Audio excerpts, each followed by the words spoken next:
pagi, perkenalkan saya Dr. Oktarisa, dokter jaga di Puskesmas pada pagi hari ini. Sebelumnya dengan Bapak siapa? Dika, Bapak Dika umurnya berapa? 30, Untuk alamatnya di mana Pak?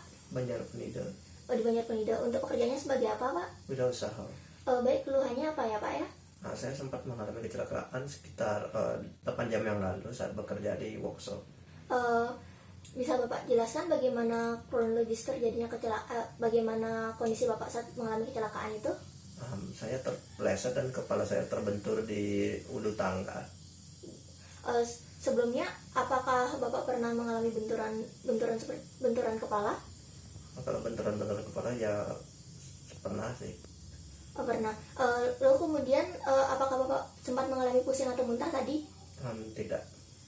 Baik.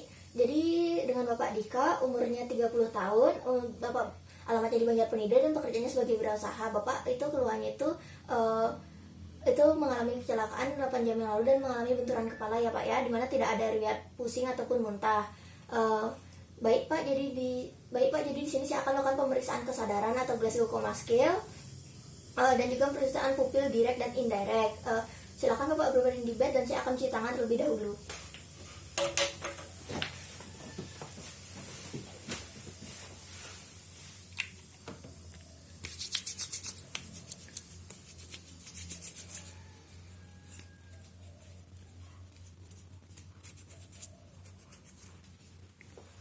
Baik, jadi di sini saya akan melakukan pemeriksaan Glasgow Coma Scale, di mana ini merupakan pemeriksaan kesadaran. Sebelumnya, apakah Bapak bersedia? Bersedia.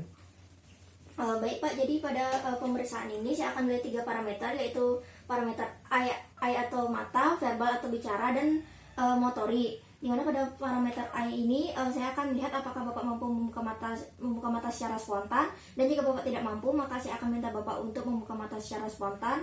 Dimana jika Bapak membuka mata secara spontan itu poinnya 3, dan jika saya harus meminta Bapak untuk membuka mata maka itu poinnya jika Bapak membuka mata secara spontan maka poinnya 4, dan jika Bapak tidak mampu membuka mata secara spontan dan saya minta itu poinnya 3. Dan jika Bapak tidak mampu membuka mata dan saya akan memberikan rangsangan nyeri baik di supraorbita ataupun di sternum ataupun di nail bed. Dan jika Bapak mampu membuka mata pada saat memberikan respon tersebut maka nilainya 2, dan jika Bapak tidak ada respon maka nilainya 1. Baik, jadi di sini saya melihat bahwa Bapak itu mampu membuka mata secara spontan, di mana poinnya itu 4. Baik, selanjutnya saya akan melakukan menilai parameter yang kedua, yaitu bicara atau verbal. Di mana di sini saya akan bertanya kepada Bapak, dan jika Bapak di orientasinya itu baik, itu poinnya 5, dan jika mengalami disorientasi itu poinnya 4, dan jika tidak tepat kata-katanya itu maka poinnya 3, dan jika hanya memberikan respon mengerang maka poinnya 2, dan jika tidak ada respon poinnya 1. Baik Bapak, jadi Bapak sekarang tahu Bapak ada di mana Pak? Puskesmas. Di Puskesmas.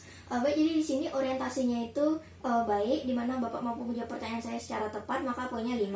Baik, selanjutnya adalah penilaian parameter motori, di mana di sini saya akan meminta Bapak untuk melakukan sesuatu, dan jika Bapak mampu melakukan hal tersebut maka poinnya 6. Namun jika Bapak tidak mampu melakukan ini maka saya akan memberikan rangsangan nyeri di bagian supraorbita, di mana jika Bapak memberikan respon hingga mengangkat tangan hingga melewati dagu maka poinnya 5, dan jika memberikan respon reaksi menghindar maka poinnya 4, dan jika memberikan reaksi fleksi sendi siku atau pergelangan tangan maka poinnya 3, dan jika Bapak melakukan ekstensi sendi siku dan juga fleksi spastis pergelangan tangan maka poinnya 2, dan jika tidak ada respon maka poinnya 1. Baik, jadi apakah Bapak bisa memegang telinga kiri Bapak dengan tangan kanan Bapak? Baik, jadi di sini pasien mampu melakukan hal tersebut maka poinnya 6. Baik, jadi dari hasil pemeriksaan Glasgow Coma Scale ini maka pasien itu mengalami kesadaran penuh atau kompos mentis dengan total poin 15, dan jika poinnya itu 13 sampai 14 maka pasien mengalami letargik atau somnolen. Jika poinnya itu 8 sampai 12 maka itu sapuru koma, dan jika poinnya 3 sampai 7 maka itu koma. Baik Bapak, pemeriksaan Glasgow Coma Scale-nya itu telah selesai. Bapak bisa duduk kembali. Baik, jadi di sini sekarang saya akan melakukan pemeriksaan pupil direct dan indirect. Sebelum itu saya akan melakukan inspeksi pupil terlebih dahulu. Baik, jadi untuk pupil Bapak itu normal ya Pak ya, dimana untuk yang kiri dan kanan itu seimbang bulatannya dan juga itu isokor. dan untuk diameter pupilnya itu normal, dimana diameternya itu 3 mm. Baik, selanjutnya yaitu saya akan melakukan pemeriksaan pupil direct dan indirect. Yang pertama adalah pemeriksaan secara direct, dimana di sini saya akan menyantarkan cahaya ke pupil Bapak. Sebelumnya apakah Bapak bersedia? Bersedia. Baik, yang pertama itulah secara direct. Baik, kemudian untuk mata yang satunya. Baik, kemudian selanjutnya saya akan melakukan secara indirect. Permisi ya, Pak ya.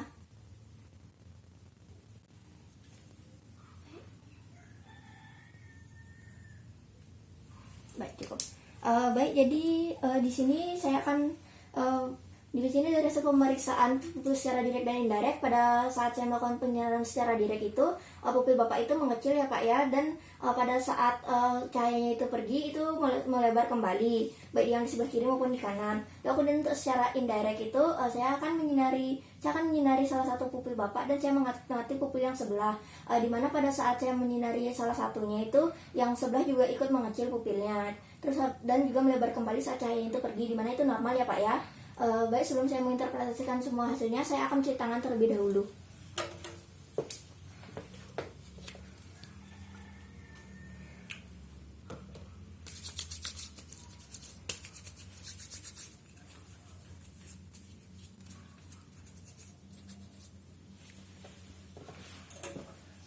Baik, jadi dengan Bapak Dika, umur 30 tahun, alamatnya di Banjar Penida, dan pekerjaan sebagai wirausaha. Bapak itu keluhannya kan tadi itu akibat kecelakaan 8 jam yang lalu ya Pak ya, dimana Bapak mengalami benturan kepala, dan juga Bapak tidak mengalami pusing atau muntah. Selain itu pada saat saya melakukan pemeriksaan Glasgow Coma Scale itu, kesadaran Bapak itu penuh dengan poin 15, dimana Bapak itu kesadarannya penuh ya Pak ya. Dan juga pada saat saya melakukan pemeriksaan pupil direct dan indirect itu, pada saat melakukan inspeksi itu untuk pupil Bapak itu normal ya Pak ya, diameternya 3 mm dan juga isokor, bentuk bulat normal. Dan pada saat saya melakukan pemeriksaan pupil direct dan indirect, pada saat saya menyinarinya secara direct itu pupil Bapak itu mengecil atau menyempit, dan pada saat cahayanya itu hilang itu kembali melebar. Dan pada saat indirect itu, pada saat saya menyinari salah satu pupil Bapak itu, pupil yang sebelah juga ikut menyempit dan melebar kembali saat cahayanya hilang, dimana itu normal ya Pak ya.